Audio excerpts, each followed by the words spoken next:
let me just talk a little bit about the origins of the project, the intellectual origins of it. And this is going back a considerable time now.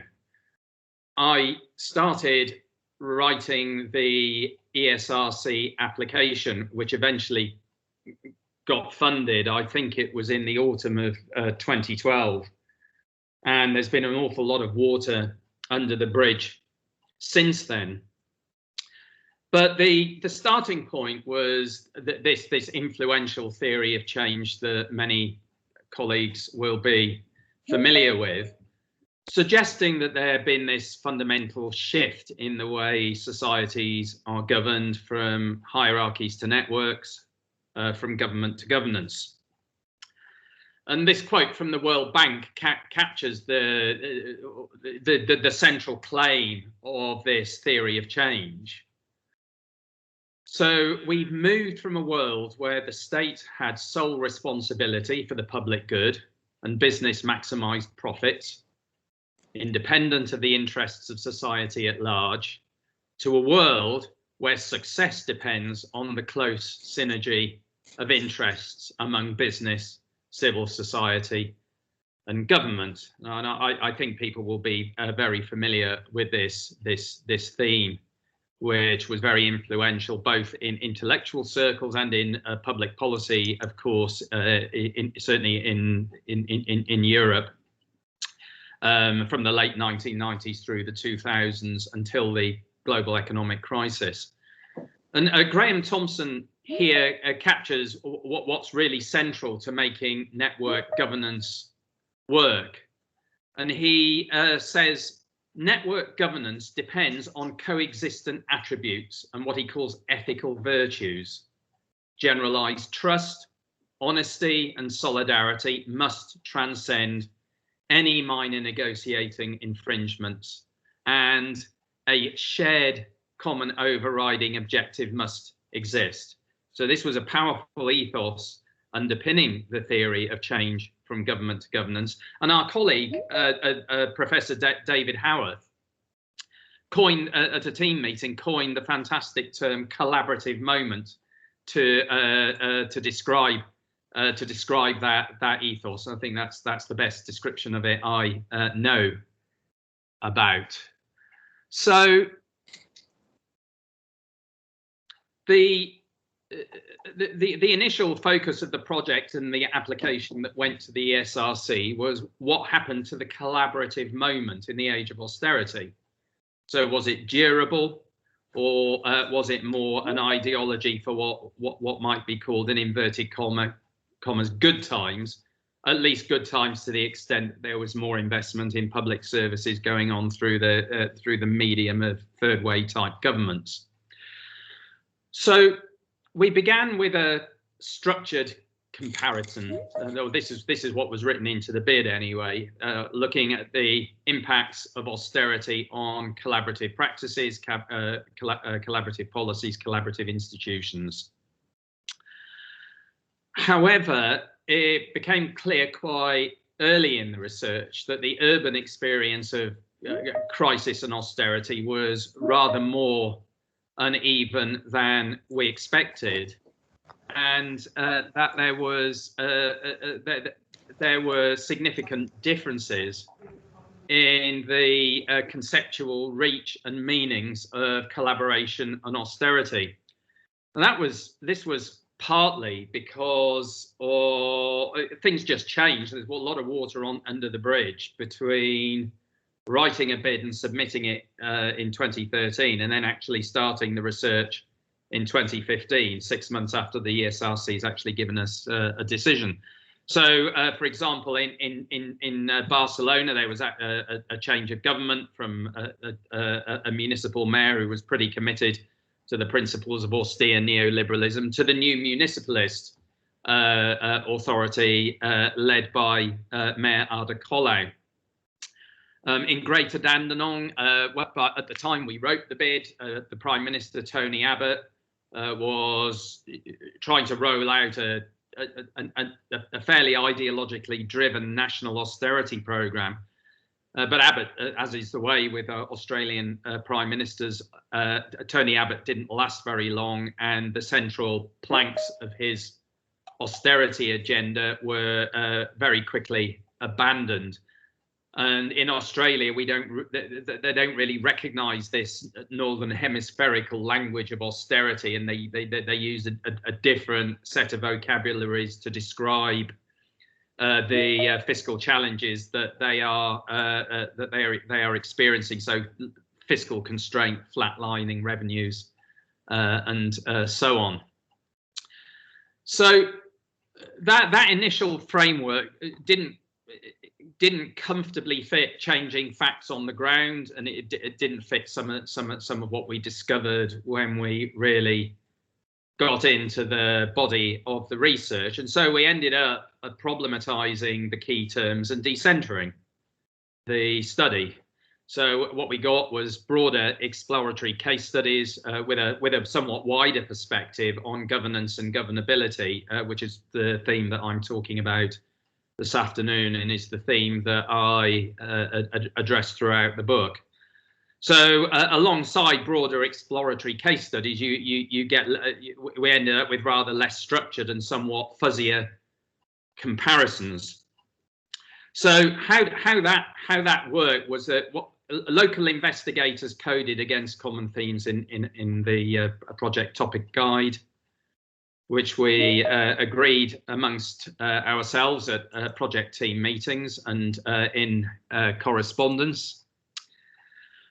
And in order to produce what we have in this book, I undertook a secondary, what I'm going to call a secondary transversal analysis, which means that I coded the English language project working papers and case-based articles that we all produced. So I should emphasize my relationship to the data collected as part of this project is often somewhat distanced. Some of the cities I've not even ever visited, and of course the original data was coded in the original languages as well. So the idea that there, which I was incredibly naive at the start of this, the idea that there was going to be some transnational collective in vivo project was disabused very quickly. In fact, on first encounter with the software, it became very clear that that wasn't possible. So this is if you will, it's an improvised form of comparison. It's not really driven by a comparative method as such, and so I'm calling it transversal analysis. And I'm drawing very much on the work that's been undertaken by the local investigators in the sites of research in the 8 cities, and therefore if people start asking me detailed questions about what was going on in central Dandenong, I wouldn't be able to answer them. So I'm very much reliant on this secondary coding of project working papers that has led to the text that I've just published. So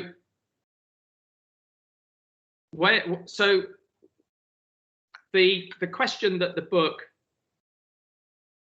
looks at is, how do cities govern and resist waves of crisis and austerity, and what makes them ungovernable, or governable or ungovernable? And in trying to answer that through surfing the project reports from these 8 case studies, I'm pivoting between perspectives. So I'm trying to look at it simultaneously from the perspective of state and society, power and resistance, normalisation and disruption, and ordering and disordering factors. And this is my way of trying to address some of the debates going on in urban studies at the moment around our urban epistemologies. I don't really have time to discuss that in any detail here, although I'd be happy to answer questions about how I try and take that on. And so what I develop is a Gramscian reading of urban regime theory, by which I mean reading multi-scalar collaborative politics through the rhythms and tempos of capitalist development, crisis, and rhythms of resistance and transformation. And that approach leads me to pose three conjunctural questions to which I attempt some initial answers, and I'll talk about that as I reach the end of the presentation. So what happened to the collaborative moment, as David, in the terms that David Howarth coined for us, with the entrepreneurial city and with a counter-hegemony? So those are the three questions I try to address through the book, and we'll see how far I can get in discussing those before I have to shut up. So people will be very familiar with this idea. Gramsci's quote on morbid symptoms is one of the most, probably one of the most overused in social theory, but I think it is pretty apt for describing the situation in which much of the world finds itself as we navigate our way through the pandemic. So Gramsci wrote, if the ruling class has lost its consensus, is no longer leading but only dominant, exercising coercive force alone, this means precisely that the great masses have become detached from their traditional ideologies and no longer believe what they used to believe previously. The crisis consists precisely in the fact that the old is dying and the new cannot be born. In this interregnum, a great variety of morbid symptoms appear. And morbid symptoms, of course, we have had plenty over the past 10, 15 years. We had the global economic crisis. We had the rise of the surge of nativism, starting with Orban, going through the rise of Nigel Farage, Donald Trump, and perhaps we might even see a President Le Pen in not too long from now. The post-global economic crisis scenario politically led to the widespread, ideologically driven rollout of austerity. I read somewhere that between 2010 and 2020, something like 127 have been affected by sustained what they call adjustment measures. So austerity was, yeah, perhaps not universal, but certainly pervasive. And to a large extent, austerity is actually delivered in the sense that pushback hasn't been able to stop it or reverse it in any fundamental way. But at the same time, austerity has proven to be pathological, leading to this, I think, this phraseology from Wolfgang Streeck in How Capitalism Ends is great. He talks about the pervasive erosion of social order and generalized social entropy amidst the continuing meltdown and destruction of the Fordist Keynesian institutions of the post-war period. So, and the key signal of that generalized social entropy is, of course, the surge in nativism, but also at the same time the rise of the heterogeneous, often urbanized left, reflected in the rise of political movements like New Municipalism. The idea of the interregnum also has its own sort of bespoke bodies of urban theory. So Jamie Peck, a few years ago, coined the term late entrepreneurialism. He is arguing that the age of the entrepreneurial city, famously announced by David Harvey, is now running into some fundamental barriers of contradiction, crisis, failure, and repoliticization. And so late entrepreneurialism in many ways represents the structural urban crisis of Harvey's model. Late neoliberalism, I'm not sure who coined that term, but it's used quite widely by the likes of Donatella Della Porta, Teresa Enright, Ugo Rossi have written very well about this. And it's more a sort of political provocation to suggest that the power of neoliberalism as a governing discourse is waning amidst the rise of new social movements and new political currents, both to the right, but also, of course, on the left. And what I'm trying to do with the book is to contribute to those conjunctural readings from an urbanist perspective. Excuse me a moment, I'll just take a drink.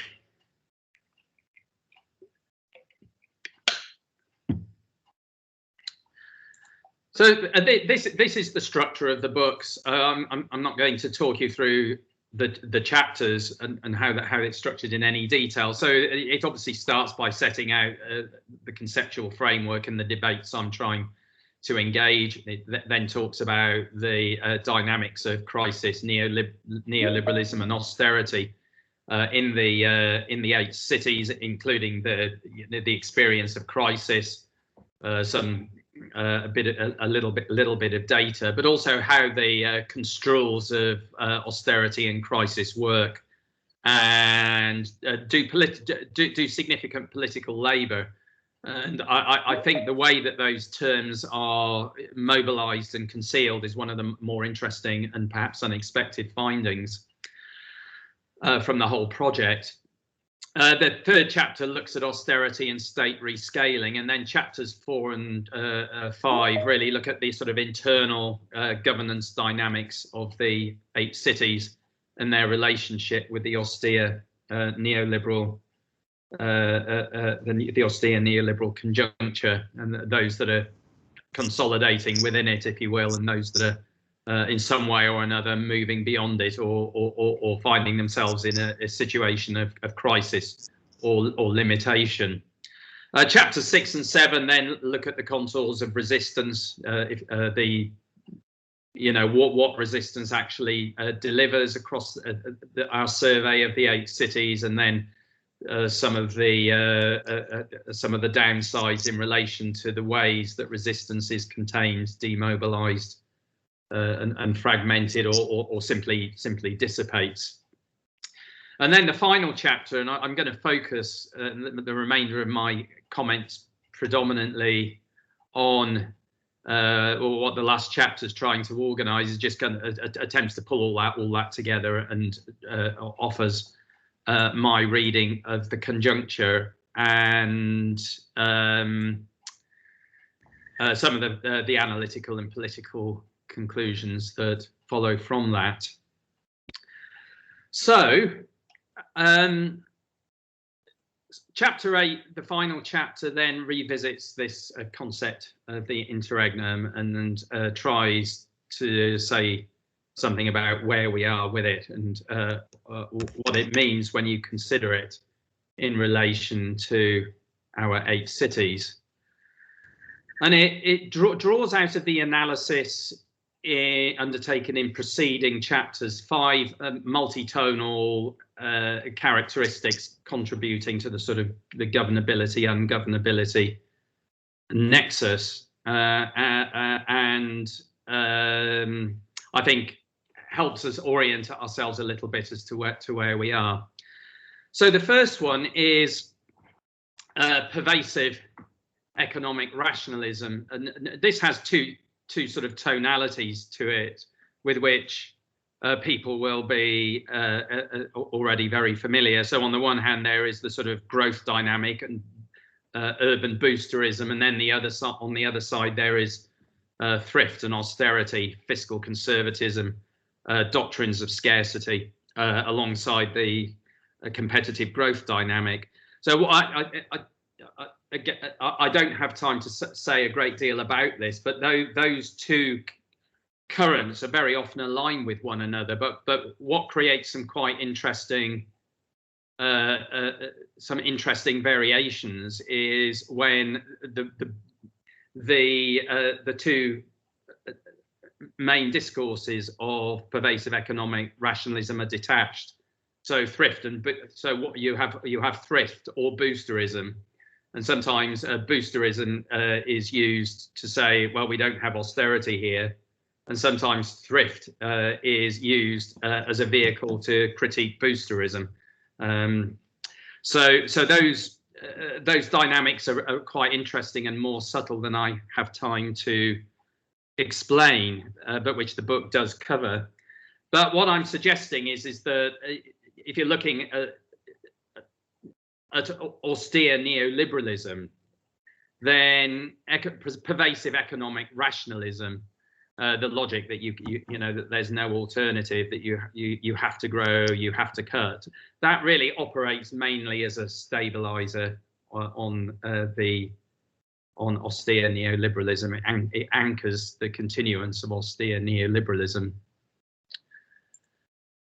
Then the other thing that's really, I think, striking is there's a very prominent tendency. It's not universal across the eight cities, but a prominent tendency to weakening hegemony and diminishing co-optive power.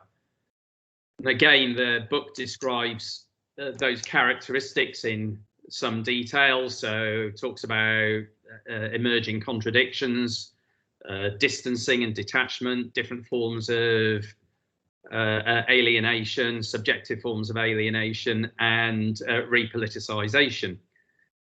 And the general sort of unstitching of some of the state civil society links and collaborations that we saw in the preceding period. And that I identify weakening hegemony as a destabilizing factor. And a lot of people have written a lot about weakening hegemony, going back to Rehe's. I think he wrote a two-part piece in New Left Review talking about the rise of domination without hegemony, and I think he was drawing on, was it Guhar's work in the subaltern studies tradition. So this is an idea that goes back quite a long way, that neoliberal hegemony is weak. But I'm suggesting that what our studies show that is becoming more pronounced and is a destabilizing factor. And of course, it's now signaled further as we move through the pandemic by the widespread retreat from austerity discourses that we are seeing. This is very prominent in UN discourse. It's prominent in OECD discourse, other international organizations, and also in perhaps unexpected quarters. So the British Conservative Party, which is incredibly right-wing and was part of the vanguard of austerity in the post-crisis period, they won't touch the language of austerity with a barge pole now. They know it's unpopular and they know that it doesn't work for them. So weakening hegemony, I think, is a key destabilizing factor of austere neoliberalism. The third dimension is increased dominance, the retreat to coercive and authoritarian means of governing, which occurs through a variety of means. Chapters 3 to 5 in particular talk about this, through state rescaling, repression, the rollback of participatory governance mechanisms, and so on. And that's actually, I think the role of increased dominance is ambivalent. So on the one hand, it enables neoliberal governing regimes to preempt power and to execute their agendas. But then it has this unintended consequence that Streck is talking about in terms of the generalization of social entropy. The fourth and fifth factors, weak counter hegemony and radically contagious politicizations, just a bit of background to that. I frame those against the idea that there has been a distinct cycle of contention in the Northern Hemisphere, which is demarcated by the Battle of Seattle, Teamsters and Turtles together at last, back in 1999. Now, the Battle of Seattle synthesizes a number of themes which I think have remained prominent, or perhaps gained in prominence, over the subsequent nearly 25-year period now. So anti-capitalism, ecological justice, anti-racism and feminist themes are all prominent and intersect in various ways. And they, of course, in turn draw upon earlier waves of contention, which emerged in Latin America over a period from the late 1980s through the 1990s in response to structural adjustment programs. So austerity has or the neoliberal austerity has a very long history in that respect, and the cycle of contention that we are arguably in, which is very distinct from the, if you will, the Fordist or the Keynesian cycle of contention, really owes its inspiration to the struggles that emerged in Latin America during that period. So I think we have to be careful when we talk about new municipalisms, because a lot of these ideas came from other sources sometime previously. So taking the cycle of contention as the sort of background, I'm identifying these two factors of weak counter-hegemony and radically contagious politicizations. And weak counter-hegemony is obviously, it's a Gramscian perspective, and it's not a perspective that holds water for by any means for all aspects of the anti-austerity movements. In fact, many are extremely skeptical about the idea of hegemony as a political strategy. And I talk about that more in the book, but at any rate, I'm still nailing my colours to that particular mast. But what I'm referring to when I talk about weak counter-hegemony is the ebb and flow of struggles, the tendency to co-optation, dissipation, and sometimes outright defeat, which I talk about specifically and in detail in chapter 7. And I'm arguing that, although some might disagree with this, that weak counter-hegemony actually serves as a stabilizing factor in the sense that it helps sustain austere neoliberalism. It helps sustain austere neoliberalism and, if you will, prevent us from moving beyond this phase of interregnum into something different. So the fifth dimension is the radically contagious character of resistance, both throughout, and I think this is true throughout the wave of contention since this nominal starting point at the Battle of Seattle. But it also appears very strongly in a number of the case studies. And this where I think if we we talk about spaces of hope, the epistemology of hope, and it's here that it's here that I think that the grounds for hope are really much stronger than they might appear from the perspective of working in a British university.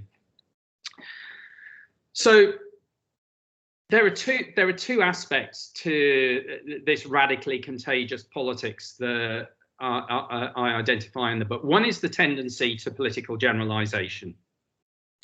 And by that, I mean those involved in particular campaigns and particular struggles are very quickly, and even if they're new to politics, to political activism, they very quickly generalize from the specific to the general. So from a campaign against water charges to understanding that this is linked to austerity, that this is linked to neoliberalism, and that this is linked to capitalism. The second is a diffusion and propagation, and by that I mean that struggles have a tendency to spread very easily between places and between different parts of the world. I think the most obvious example of that of late, I mean, so there's the fearless cities movement built around the new municipalism in Barcelona, and more recently than that, there's the second wave of Black Lives Matter.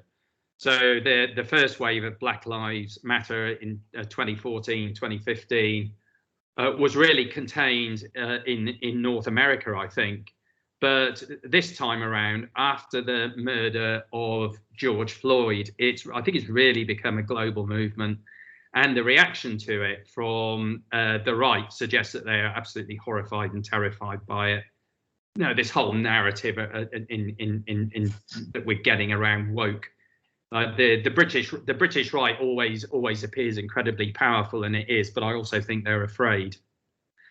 So in those two senses, resistance appears to be radically contagious, and it's clearly a destabilizing factor on austere neoliberalism and a catalyst to transformation.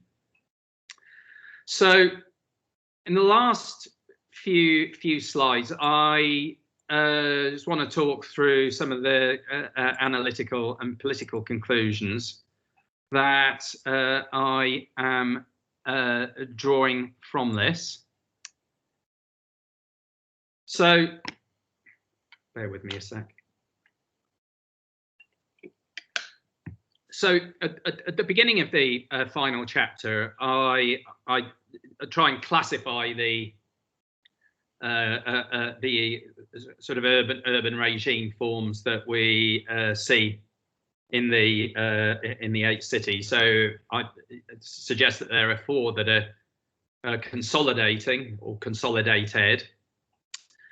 There are 2 that are fading or are experiencing running into crises and contradictions in different ways.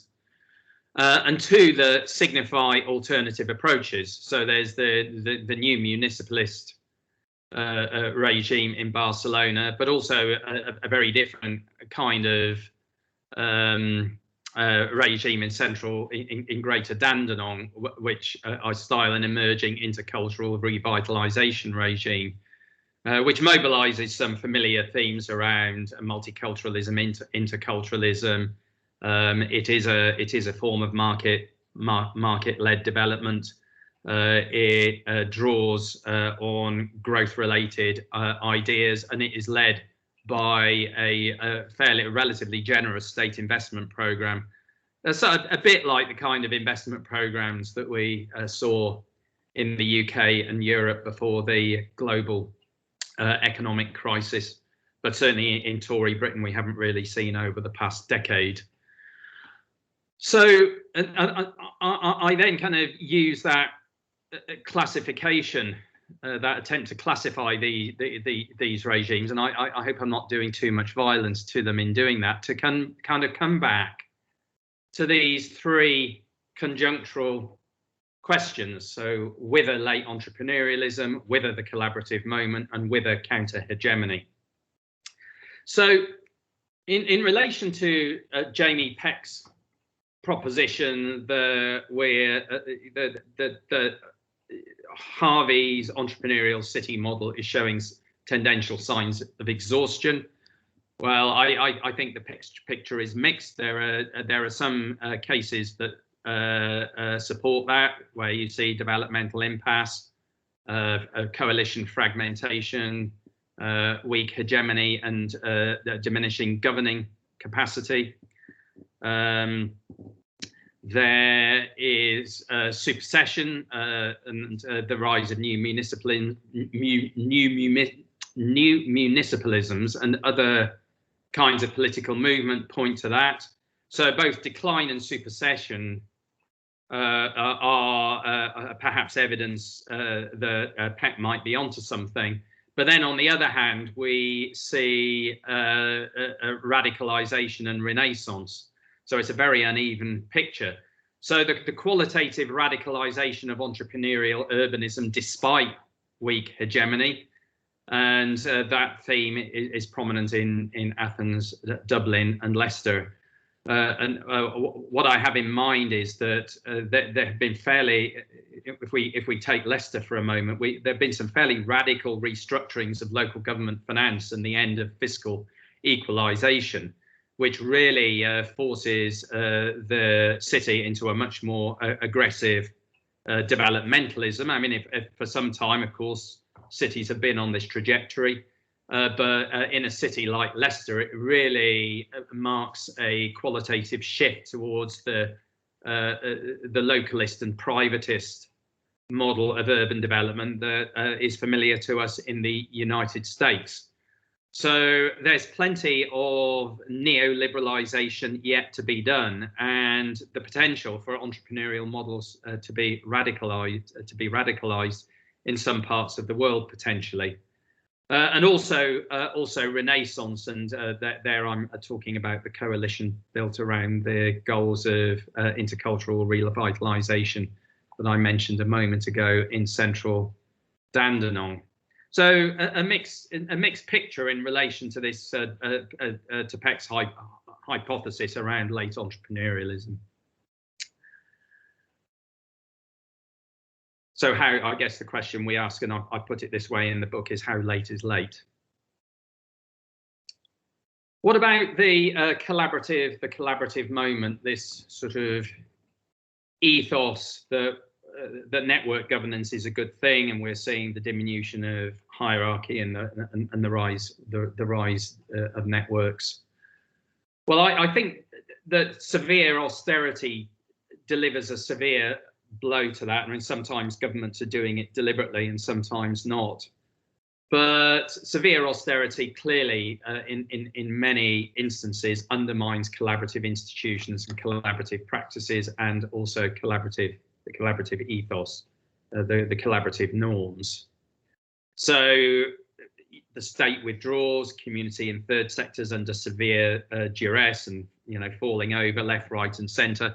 And also at the same time, activists who may previously have entertained some sort of constructive relationship with the local state disengaging from it.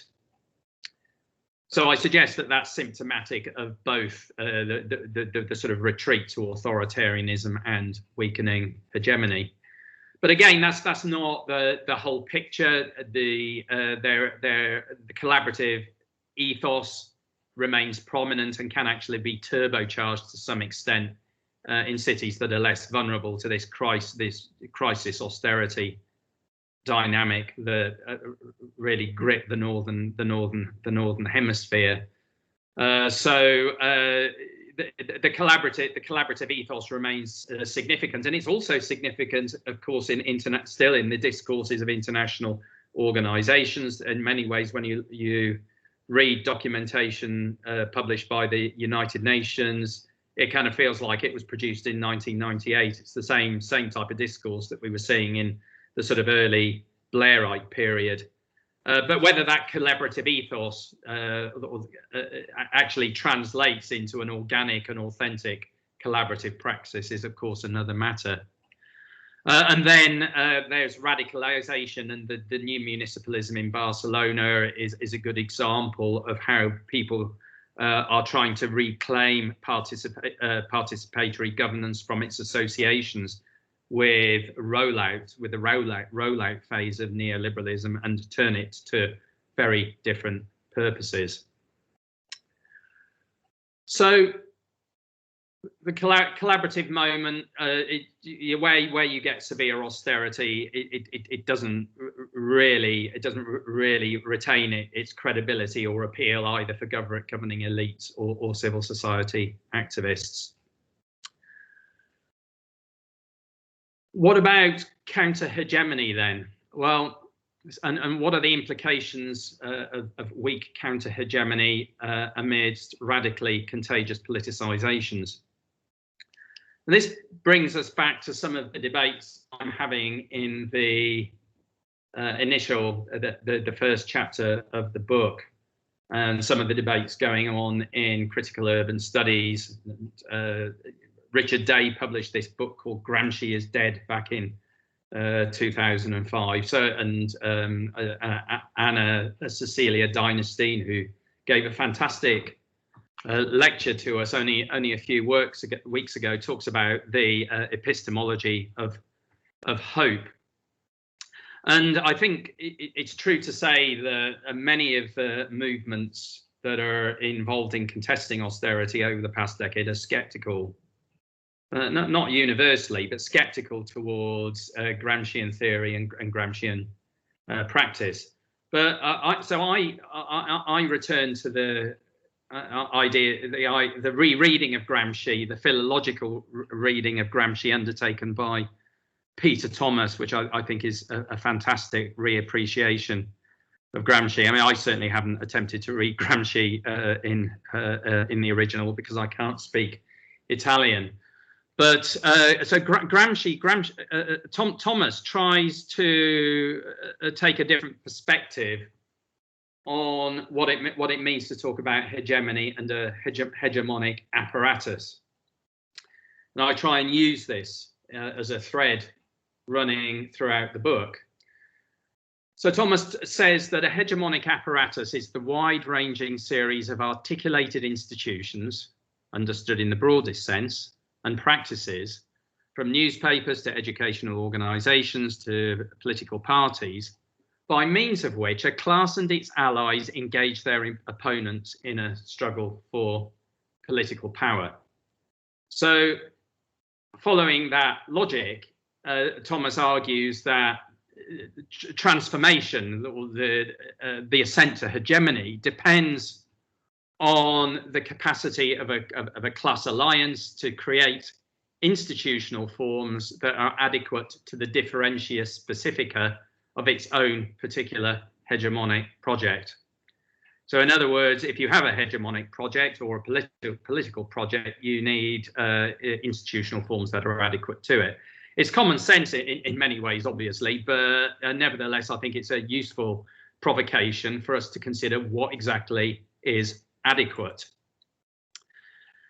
Now, Thomas emphasizes that this reading of hegemony is not an attempt to revive the sovereign state project. And he takes issue with some of the critiques, or the recent critiques of hegemony, which and Werner Bonfeld is taken perhaps an example of this, who says that hegemony is really, it's just about trying to capture power in the sovereign state at the end of the day.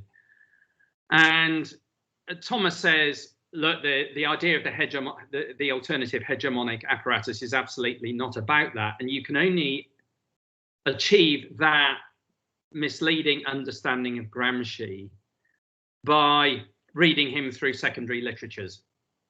So hegemony becomes coupled with the idea of the sovereign state in early Anglophone readings through the 50s, 60s, 70s and 80s.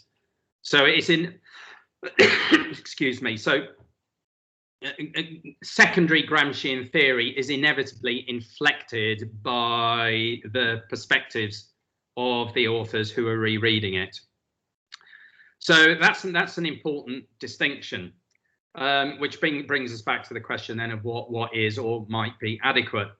And here I'm merely offering an opinion which I think does flow from the analysis I develop in the book.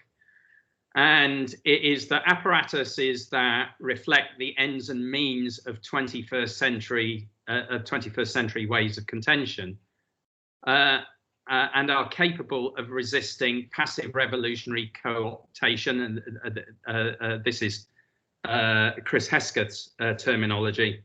and suppressing or superseding capitalist states. So that's what an efficacious hegemonic apparatus will do. And I think that means, and I'm just going to leave this hanging, that an adequate apparatus, it won't be the capitalist state, it won't be a sovereign state, but it will inevitably have statal characteristics. Now, if that means, if that's contradictory in the sense that the 21st century ways of contention reject that approach, then I think it means we need to try and somehow find a new synthesis, because I don't see us moving forward at a time in which transformation is becoming, well, it's always urgent, but increasingly urgent as we move into what looks like a catastrophist phase of capitalist development. So we need to find a new synthesis, which will obviously be delivered through, not through theory particularly, but through praxis. So that's really where I leave the analysis. And then this is a really awful timing in some ways. So I finished the first draft of the manuscript in January last year, before the pandemic really got a hold of us, either in terms of our thinking or the public health crises in the sort of Euro American context. And when the pandemic really got going, kind of around the middle of March, I was completely sort of disoriented by it, and kind of was sitting looking at this text and wondering what the hell to do with it. I'm thinking, well, should I try and rewrite it? Is it going to be any use to anyone? Should I just give up on it? And I quickly sort of gathered myself and realized that I'm not Zizek, so I can't publish a book on something 2 minutes after it starts. So I realized that, trying to retrofit the text would be really silly, and that it needed to speak to the body of research in which it was embedded, and the period in which it was written. And so for that reason, the vocabularies, which in some senses are quite provocative now, like contagious or distancing, are left as they were. So I just reflect on some of the issues, some of the relationship between what happens in the early phase of the pandemic and the analysis that I end up with in chapter 8. Well, I think austerity is even more a dirty word than it ever was in national and international discourses. But of course, it remains a potent subtext. And if you look at what's happening to municipal revenues, I think the idea that we are somehow magically moving into a post-austere context is for the birds. And also we still have governments in power that were committed and are ideologically committed to austerity, even if they do not use the vocabularies. So with the crises unleashed by the pandemic, I think we're likely to see the intensification of the interregnum. There are more players in the game, so so in some ways the pandemic has brought what one might think of as modernist governing principles back to the table. So when people try and invoke FDR and the New Deal, and talk about the need for new social contracts and building back better, they're invoking principles from modernism, really, not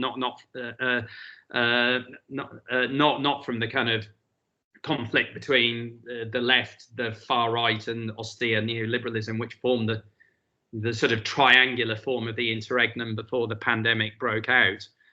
And there are obviously questions as well about the future of cities and city regions that I don't have time to go into here, but which will hopefully form the basis of future research.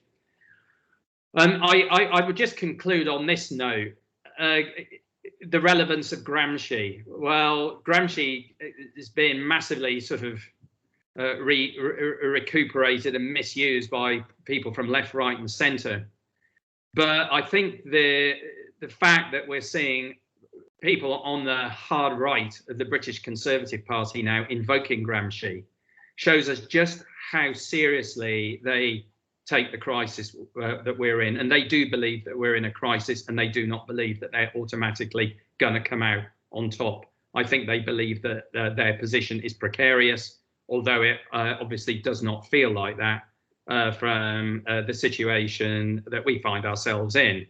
So Michael Gove is a British politician, a prominent British Conservative politician, published an article in New Statesman, which was based on a lecture he gave. And he says, he invokes Gramsci directly. He says, our age is not the 1930s, but it is an age of morbid symptoms.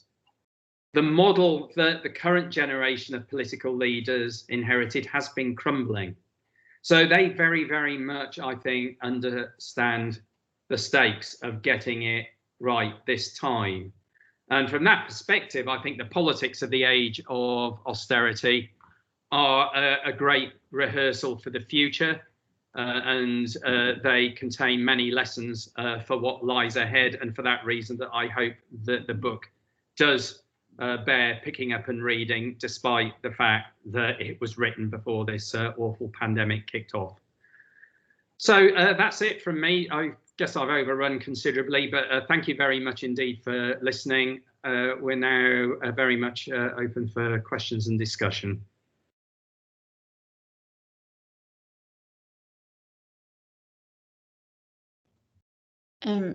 Thanks, Jonathan. So as I mentioned before, if you have any question, just raise your hands and we will give you the floor.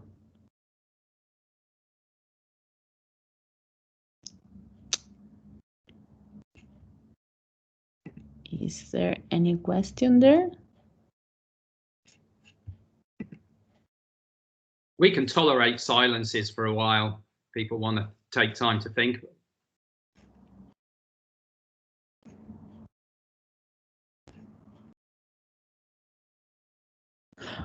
Okay, so I'll go. This is a very concrete question, but my question, Jonathan, is if you could develop a little bit more which were the different strategies that have been identified to deliver austerity, and if there's any kind of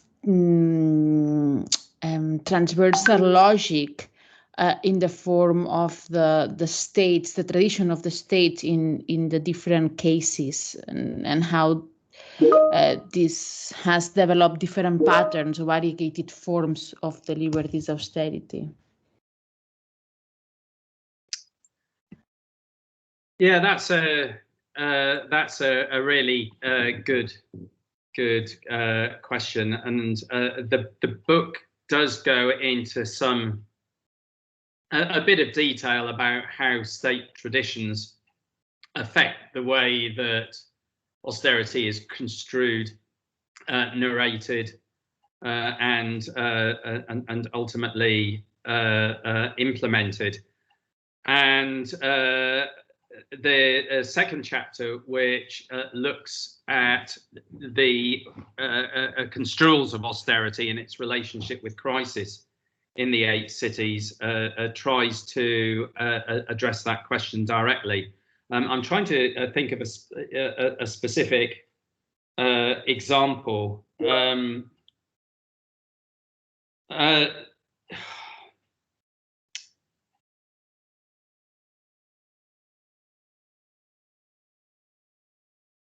So,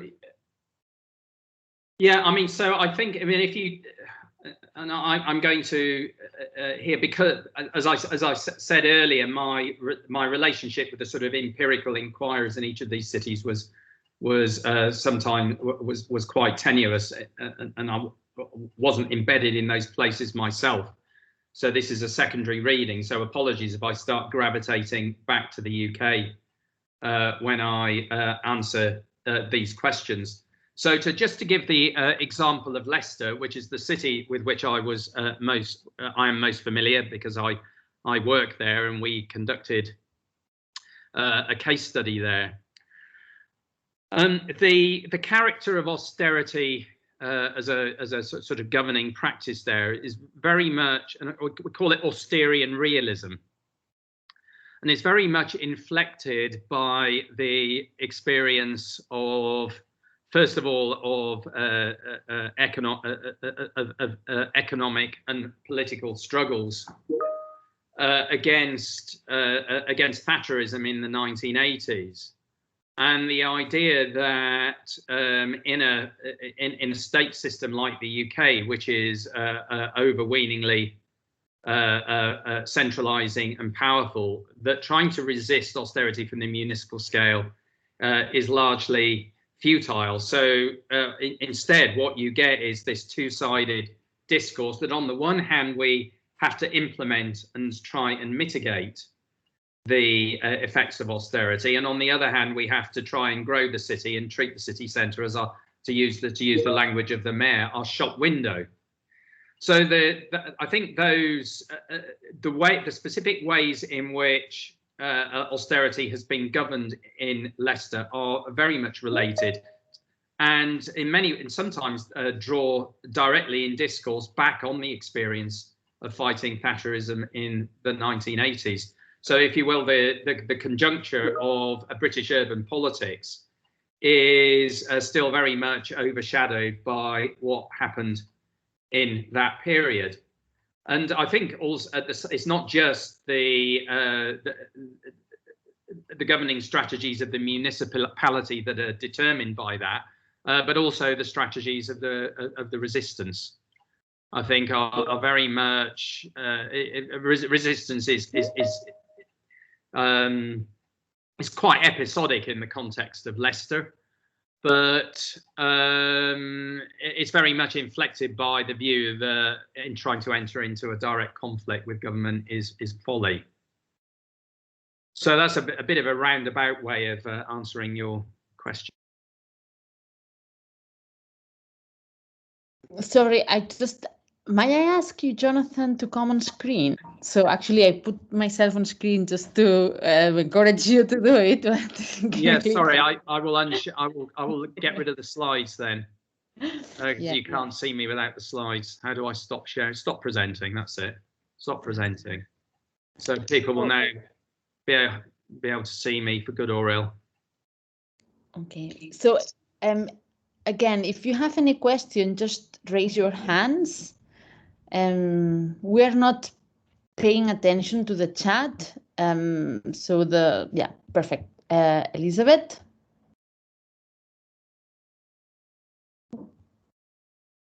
Hi, thank you very much for that overview of your book. That's I hope you can hear me okay. Yeah, thank you. That was really helpful to be able to put the three sections together like that for us. I just wanted to pick up on a point you made right towards the end and see if you've got time to elaborate on it. You posed the question, what are the adequate institutions for counter-hegemony? And suggested really that those may not come out of the existing synthesis, but they would need a new synthesis that will be delivered not through theory but through praxis. So could you elaborate a little bit what you mean by institution in this particular context, and what would that praxis look like? Just to say who I am. My name's Elizabeth, and I'm doing a PhD in Bristol University in North Wales in sociology.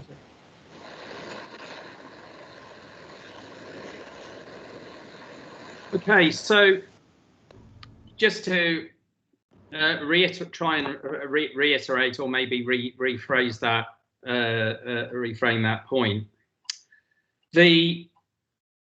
What I'm arguing is that an effective struggle for hegemony will, I think, inevitably take on an institutionalized form. That doesn't mean necessarily claiming control of the state apparatus, because new institutions emerge from civil society struggles, as we've really seen since the since the dawn of modernity. It's a question of how those institutions translate into mechanisms of power, and what elements of the existing state you can recuperate and transform, and which elements you can't. And the late Ed Ruxby, who tragically died of complications related to long COVID a few months ago, wrote about this when he was talking about what the Bolsheviks actually did. They talked a lot about smashing the state, but they didn't. They arguably reclaimed and tried to transform a lot of institutions. But the point I'm making is really related to the moving spirit of the cycle of contention, which is really quite skeptical towards the idea of hegemony.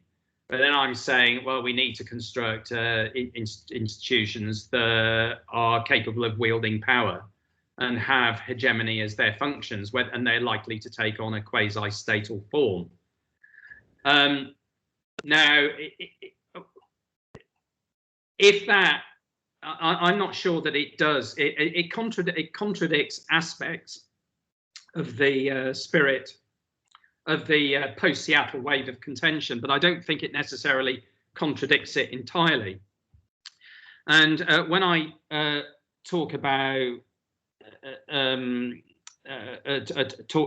these institutions emerging through praxis, there are plenty of examples of them that you see throughout the 21st century, which come and go and ebb and flow, like workers' councils, municipal assemblies, and this type of thing. And there were one or two examples of that I thought were potentially helpful in relation to understanding this. I mean, one was the emergence of a committee called the Coalition Man Rouge in Montreal, which succeeded in bringing together unions and civil society groups, and bringing together struggle and student groups in a kind of unified assembly, and underpin the organisation of a general strike in 2015. And Alan, and in fact, and then I'd never heard of this occurring anywhere. This is possibly because of my limited perspectives. But in Montreal, there was not only a general strike of the trade unions, there was a general strike of the community sector. And I'd never heard of anything like this happening before. And Alan Savard says, who wrote about this, said that in Montreal, there was the potential for a generalized social strike with the Coalition Man Rouge operating as an alternative nexus of power to the local state, or in nascent or incipient form. Anyway, however, the traditions of corporatism basically trumped that, and the unions, for various reasons and in various ways, departed the scene. So it didn't go anywhere. But that's the kind of mechanism I have in mind, and the kind of praxis. And then it's the question is what kind of politics and practices can radicalize that and turn it into a sort of alt governance institution. Stephen, I think that you are the next one, Stephen Boxall. Yeah, hello, Stephen Boxall here. Jonathan mentioned the example of Leicester, where, if you like, it had no choice but to deal with neoliberalism and austerity, because if you get most of your money from central government, you've got no choice but to play their game. But above and beyond examples like that, why is austerity and neoliberalism still being accepted in many places and by many people? Is it because the right have better institutions to do the propagating?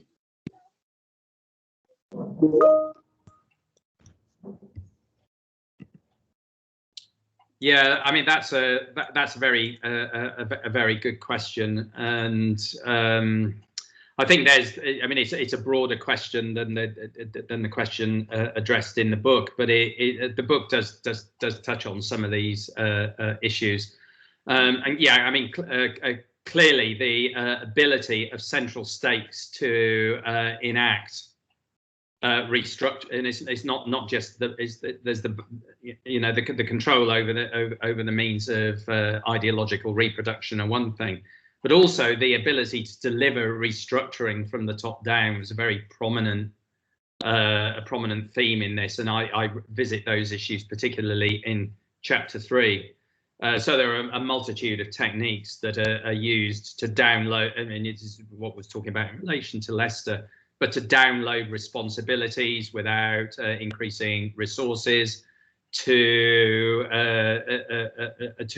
limit the fiscal powers of municipalities, to limit the amount of debt that they can take on.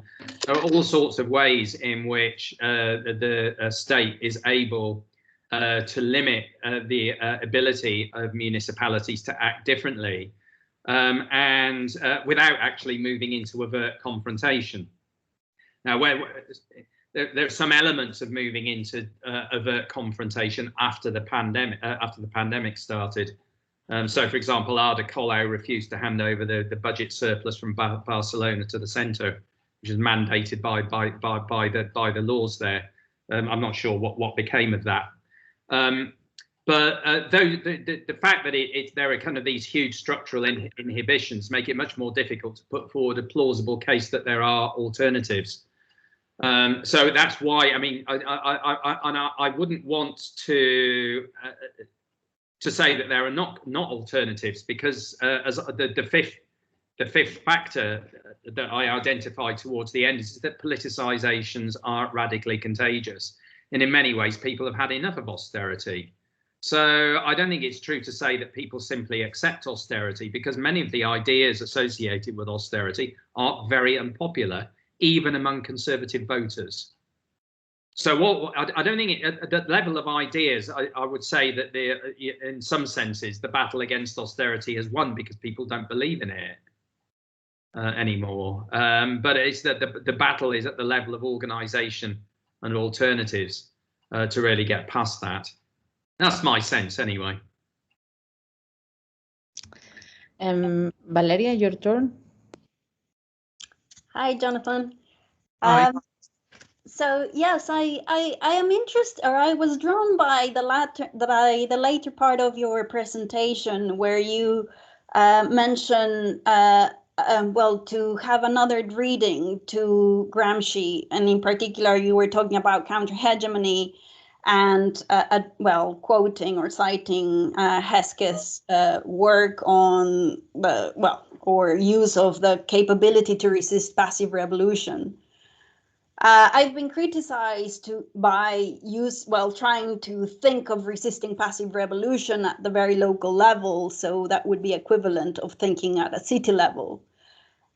Because you need to take into account other historical factors that are drawn to the national level, to historical aspects.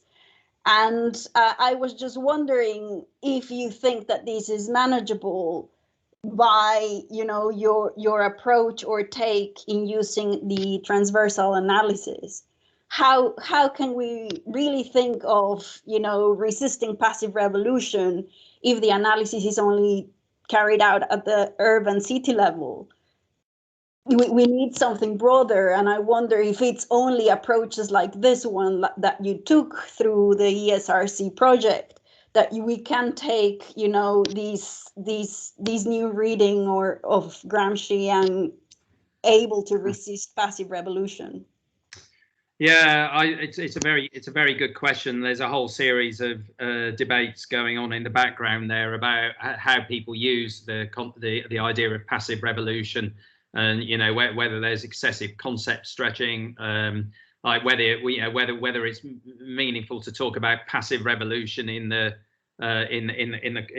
context of Fordism, Keynesianism, neoliberalism, nativism, or whether it's really best applied to transitions between feudalism and capitalism, and the way that those are de-radicalized through the 19th century.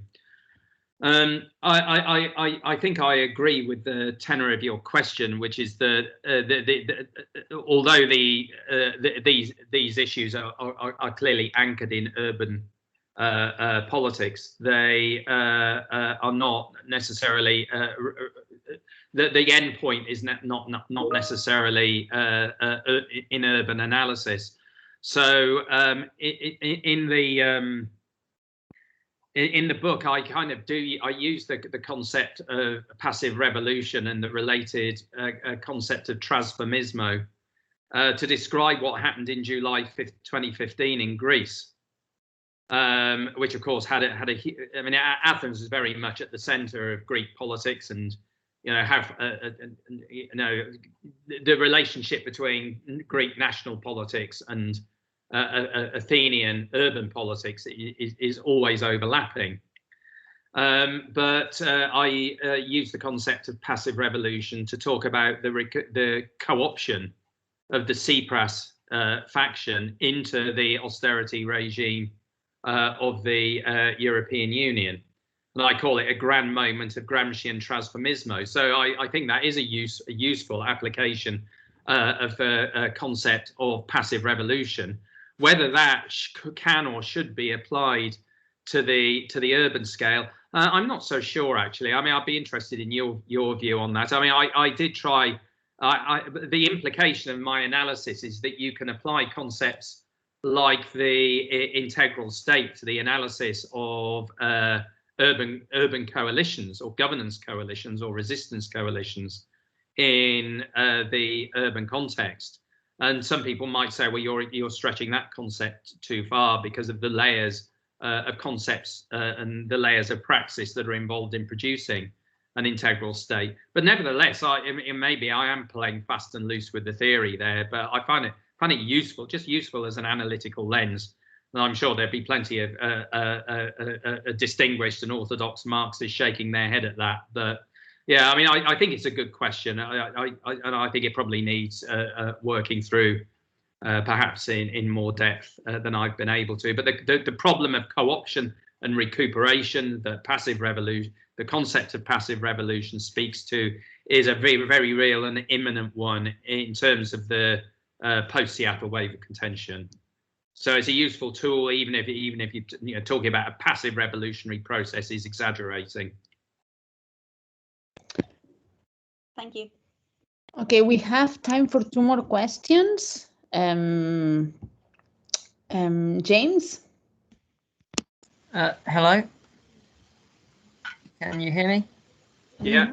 Yeah. So I was going to ask, given the austerity changes, particularly on the health front, seem to be moving more and more towards introducing these new schemes, building these new hospitals, but at the same time, there seems to be a fusion of information sharing between the government and the NHS now, and the general push to we have this seemingly on and off system where we're in lockdown or we're not. Is there a way we can bring them, they keep talking about building back better, more resilient healthcare systems. Is there a way we can do this, however, without risking dramatically increasing the power of the state over the autonomy of the individual? And does this play into the politics of austerity? Because it seems like it might be a decision that has quite significant economic implications if we're going with rolling lockdowns. Yeah, I don't feel that competent to talk on the subject of health politics, but I would be very sceptical about the idea that empowering the state any further. Except perhaps in respect of the public health emergency itself. I'm not sure that's a good idea at all, and that's partly because of the character of the government that we have presiding over the state. I mean, many of us have long been opposed to the sort of compulsory competitive tendering approach, which is conceived as good governance in the neoliberal frame of reference. But then when we get Boris Johnson and the Conservatives coming along and effectively abolishing competitive tendering, and instead of that handing all the contracts to their cronies, you suddenly see that there's something worse than compulsory competitive tendering, and when you abolish market mechanisms, you can do it in terms that are absolutely not progressive and entirely regressive. And I think when we look at what's happening in the NHS, it's that cannibalization of the NHS by crony capitalists that we really need to be concerned about. And I've always thought, and this applies to any public service, that what you really need, let's take the National Health Service, is that you need to have it governed democratically by the constituent forces of the users, the clinicians and nurses and administrative and portering ancillary staff, and the wider the wider communities in which health institutions are embedded. Now, of course, there has to be a national element to that, but there's no reason, in my view, why the national element can't be built on local democratic foundations. But clearly, the kind of the central control of the NHS has been and become a tool of abuse for marketisation and for crony capitalism. So wherever we go from here, it can't be in the direction of national state control. Not if we're serious about public health, and not if we're serious about social justice and moving beyond austerity.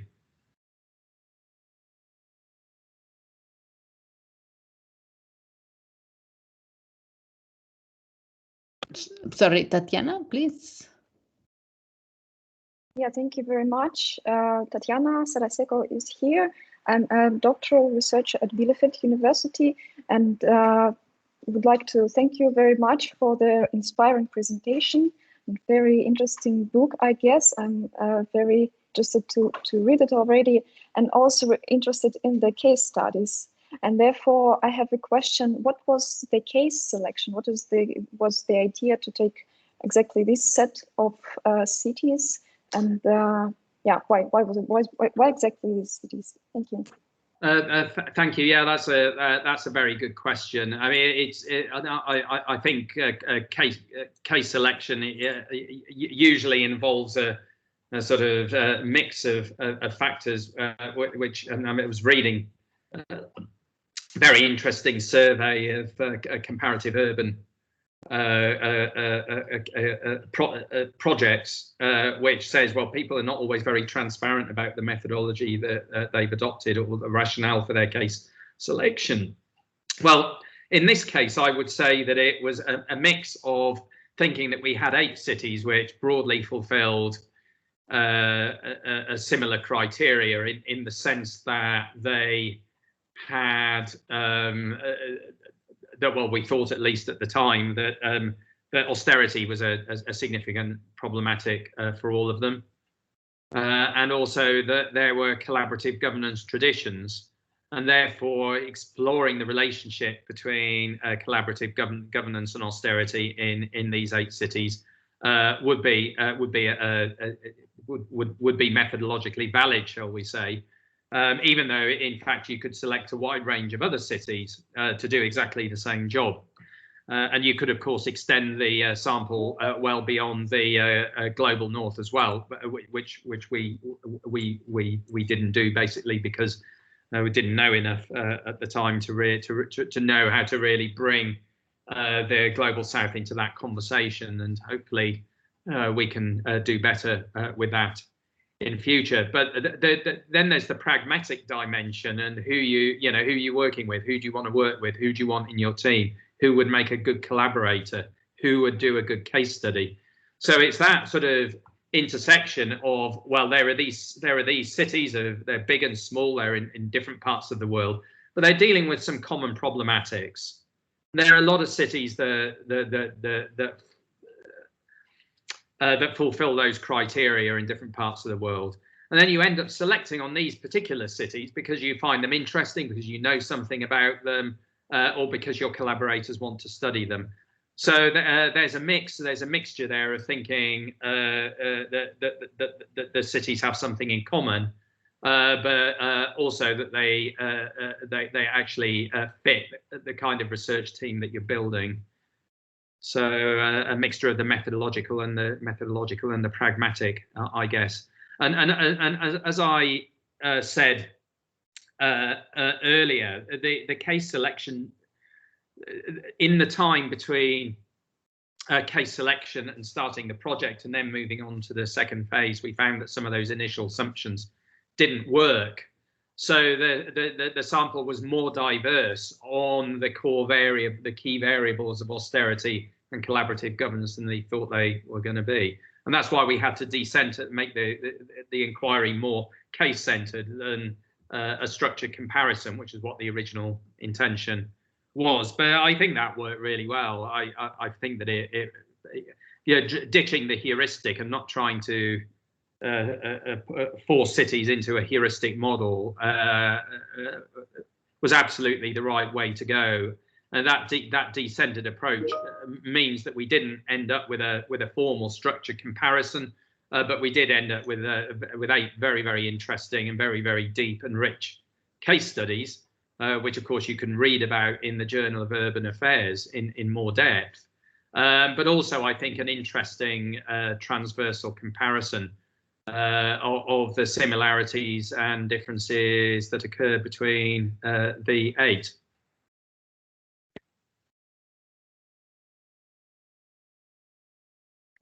Thank you. And the last question is from Juliana. Okay. Hi, can you hear me? Yes, thank you. Hi, hello. So it's more a thought rather than a question, but I will frame it as a question. So at discourse level, perhaps could austerity itself ever be reframed for progress and hope for change in any way? Is there any space for this? And I'm thinking about the idea of austerity being supported very often because it seems logic to cut, and cutting is associated to lower expenses, a more dynamic society, more freedom, and so on. But on the other hand, there could be a different understanding of it, which may fit the need that we actually need to give up something for a better future anyway. And this is especially in relation to climate change. And this is not by cutting, for example, public services in the traditional discourse of austerity, but, for example, giving up cars to prevent climate change, or, you know, kind of compromising on something at urban level and beyond. So is there any space for this in your book, or kind of can it be read in this way? And I'm thinking in particular to the framing of austerity provided by, for example, Enrico Berlinguer in Italy, the communist leader, or even the American ecologist Barry Commoner, who said something related to that much earlier on.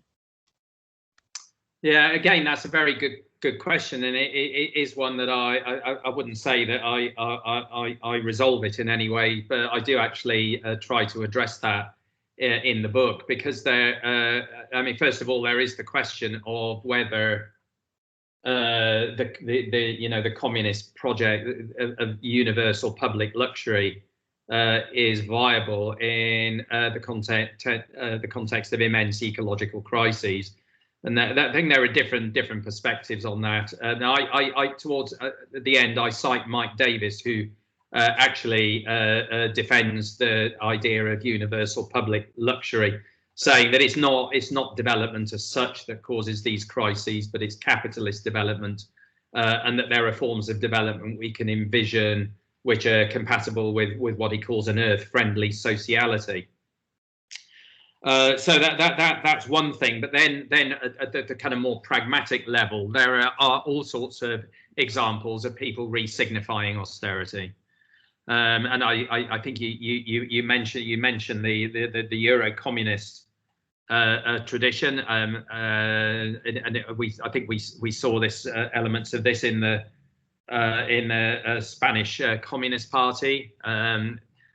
Julio Anguita talked about austerity as being a beautiful thing in the sense of valorizing frugal living and saying, well, the working classes are already living frugally, they're already living modestly. What we need to do is apply this idea of austerity to the rich. So austerity for the rich.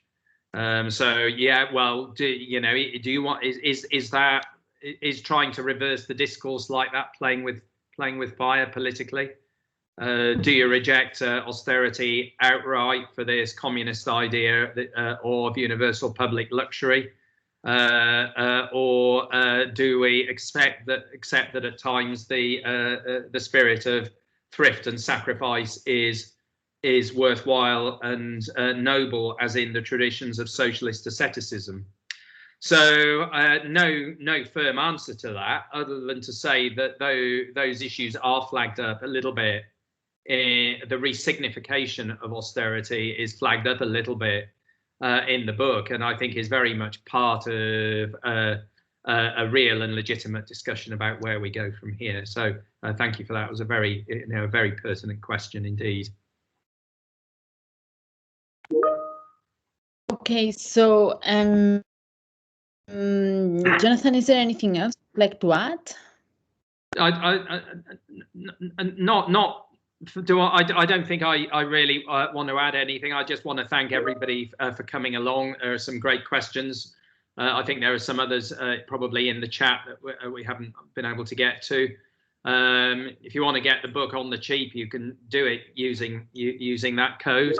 I'm always open for a dialogue and further seminars and debates about these issues. I hope we can take the issues that are raised in the book forward into the next period, and maybe do some more research around some of these questions. So once again, I'm extremely grateful to everybody for joining the conversation. I'm incredibly grateful to all the investigators who provided the underlying research for this analysis, and to my colleagues, Merce, Faye and Sally, for helping out in organising this book launch. So any questions of substance or process, by all means, please do get in touch with me by email or some other mechanism. And I look forward to keeping the discussion going in different forms as we move forward in the next couple of years. So thank you very much indeed, everyone. Thanks to you, Jonathan.